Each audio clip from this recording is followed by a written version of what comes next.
Activate 1050 National Weather and then Service in tone. Lake City has issued a severe thunderstorm warning for northern Chambers County in southeastern Texas, southeastern Liberty County in southeastern Texas until 6:45 p.m. Central Daylight Time.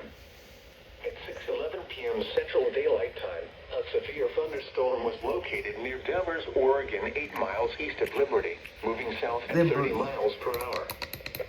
Hazard, 60 miles per hour wind gusts.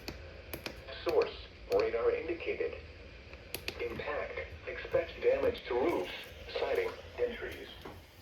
Locations impacted include eastern Liberty, southeastern Mont Belvieu, Analik, Old River Winfrey, Ames, Cove, Devers, Hankamer, and Wallaceville. For your protection, move to an interior room on the lowest floor of a building.